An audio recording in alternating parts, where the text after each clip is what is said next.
तेलंगाना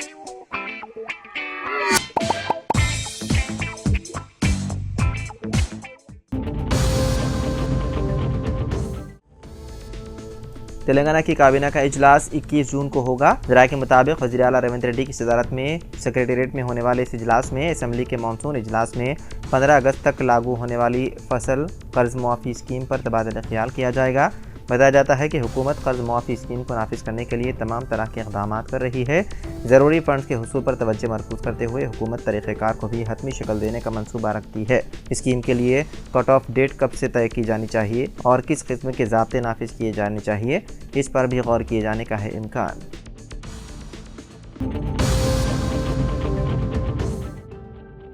आधार card की तफसीलात मुफ्त में अपडेट करने की आखिरी तारीख में तोसी कर दी गई। UIDAI के मुताबिक आधार कार्ड होल्डर्स 14 सितंबर तक बगैर फीस के अपने आधार कार्ड की तफसीलात को अपडेट कर सकते हैं। माई आधार पोर्टल पर आधार कार्ड को मुफ्त में अपडेट किया जा सकता है।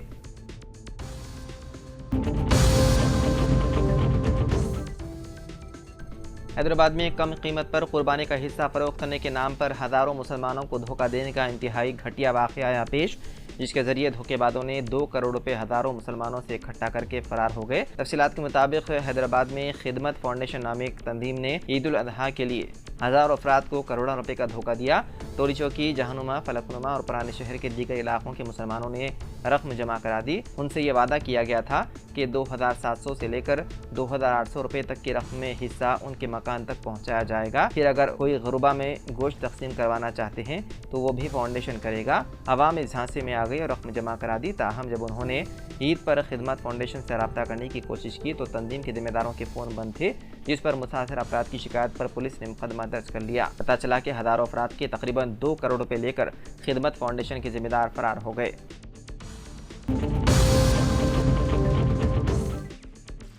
कालेश्वरम पुलिस ने चारशंबे के रोज़ मुकामी सब इंस्पेक्टर भवानी सेन को जयशंकर भोपालापल्ली जिले के महादेवपुर मंडल के कालेश्वरम में बंदूक की नोक पर एक खातून पुलिस कांस्टेबल की इस्मत रेजी करने के इल्ज़ाम में गिरफ्तार कर लिया। सीनियर अफसरान जो शिकायत की तहकीकात कर रहे हैं को पता चला कि मुलजिम ने कम अज़ कम 3 दीगर खवातीन पुलिस कांस्टेबल को धमकी दी थी और उनके साथ जिनसी ज़्यादती की थी। इत्तलात के मुताबिक एसआई भवानी सेन ने मुबैना तौर पर खातून कांस्टेबल के साथ मुतअद्दिद बार इस्मत दरी की और उसे खामोश कराने के लिए उसे अपने सर्विस रिवॉल्वर से डराया। खातून कांस्टेबल जो खौफ के आलम में ज़िंदगी गुजार रही थी, अपनी बढ़ती हुई हरासानी से तंग आकर खुदकुशी करने का मंसूबा बना रही थी। ताहम उसने हिम्मत की और आला हुक्काम से शिकायत दर्ज कराई, जिसके बाद आला हुक्काम ने कार्रवाई करते हुए मुलजिम को कर लिया गिरफ्तार।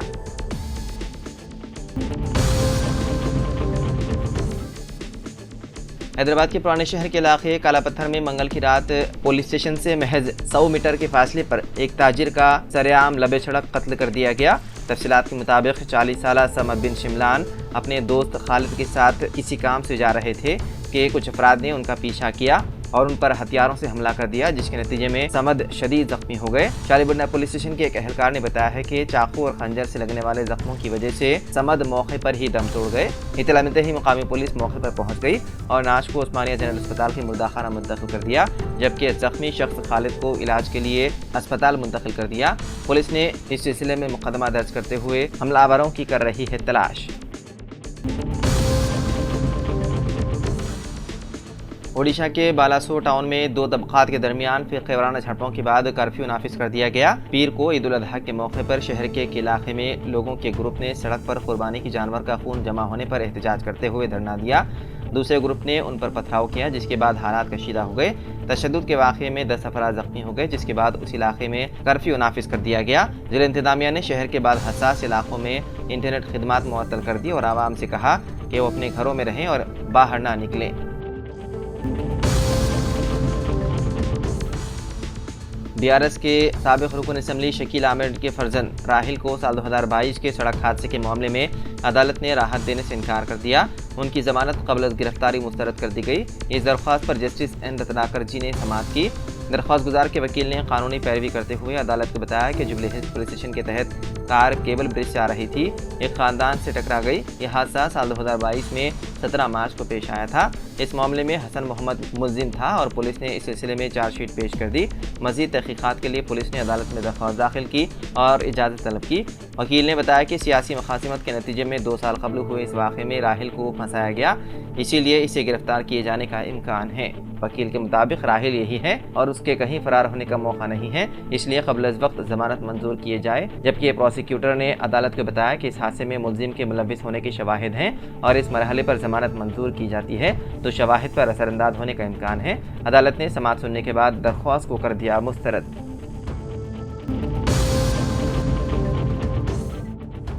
हैदराबाद में बाइक रेसिंग करने वाले 10 नौजवानों को पुलिस ने गिरफ्तार करते हुए उन्हें रिमांड पर भेज दिया।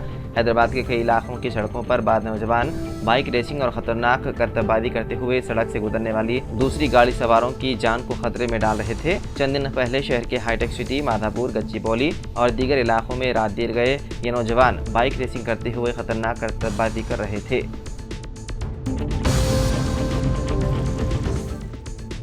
विशाखापट्टनम में आंध्र प्रदेश के साबिक वज़ीर आला वाई जगनमोहन रेड्डी के पुरताइश महल राशिकोंडा हिल पैलेस के दरवाजे इतवार को आम लोगों के लिए खोल दिए गए। जगनमोहन रेड्डी के दौरे हुकूमत में 7 लग्जरी रिहायशी और दफ्तरी इमारतें कुल 452 करोड़ रुपए से तामीर की गई। चंद्रबाबू नायडू हुकूमत का इल्ज़ाम है कि ऋषिकोंडा पहाड़ियों पर तामीर करदा आलीशान महल तमाम माहौलियाती उसूलों की खिलाफ वर्जी करते हुए तामीर किया गया था।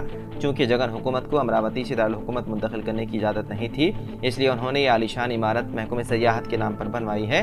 टीडीपी एमएलए ए गंता श्रीनिवास राव ने इतवार को ऋषिकोंडा पहाड़ियों पर तामीर करदा पुरताइश महल के पहले दौरे पर एनडीए के वफ्द और मीडिया की क़ियादत की। अंदर की खूबसूरती, ऐश व आराम की चीज़ें देखकर लोग दंग रह गए।